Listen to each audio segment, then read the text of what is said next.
Hello, my name is Douglas Bloch. I am an author and a depression survivor. Welcome to another edition of One-on-One with the Depression Counselor. Our video for today is part 2 of the series, Life in a Psychiatric Ward. In our last session, part 1, I talked about 3 reasons where it may be appropriate to be hospitalized for a psychiatric illness. When a person's in danger to themselves or others, where they can't take care of themselves, or where they need a medication change.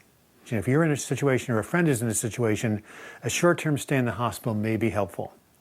Now, there are 2 ways to accomplish this. The first is if you're being seen by a psychiatrist who has admission privileges in a hospital, that person, that doctor, can directly admit you.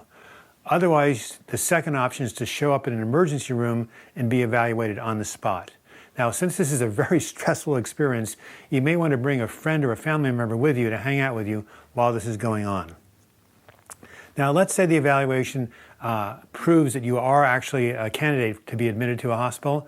That doesn't mean you're going to be getting in immediately, because there's a shortage of beds in many cities in this country, and so you may end up having to stay in the ER a day or 2 before you get a bed. Hopefully, with any sort of luck, you'll be able to get in a matter of hours.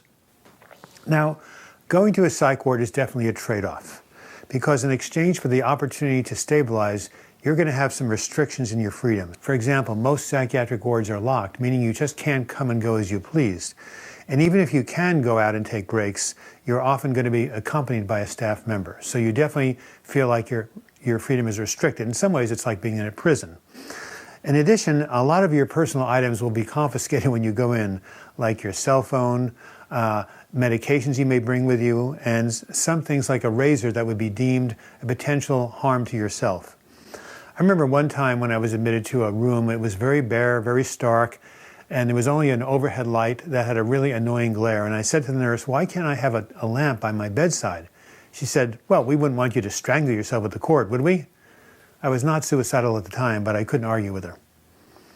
Now, once you're admitted to the ward, you'll be asked to participate fully in a number of activities. Now, many, many years ago, that was not the case. For example, when I went to a psych hospital in 1975, I just sat around a lot and played Boggle, a word game with an internist, and listened to the Bob Dylan collection of my manic depressive roommate.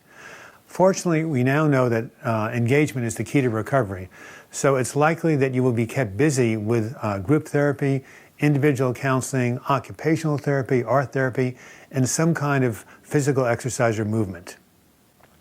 Now, as I said before, a psychiatric ward is not the ideal place to heal, but it's the best we've got. The physical environment can be very dreary, although in one hospital I was in, it was on the 5th floor and we had a beautiful view of the forest below and a lot of natural light. Also, being surrounded by other people who are going through a lot of mental distress can be really tough, especially if you're sensitive. You can take on their issues. It can be even more disturbing than what you're going through, and it can be hard to kind of push away that distraction. But on the other hand, viewing people who are going through the same suffering as you are can validate your pain and help you to feel that you are not alone. In 2 hospitalizations, I remember being really bonded to my roommates, and together we supported each other through our ordeal. In addition, I saw that there were other people who were suffering as much, if not more, than I was, and I realized that I had a lot to be grateful for, and I was able to count my blessings.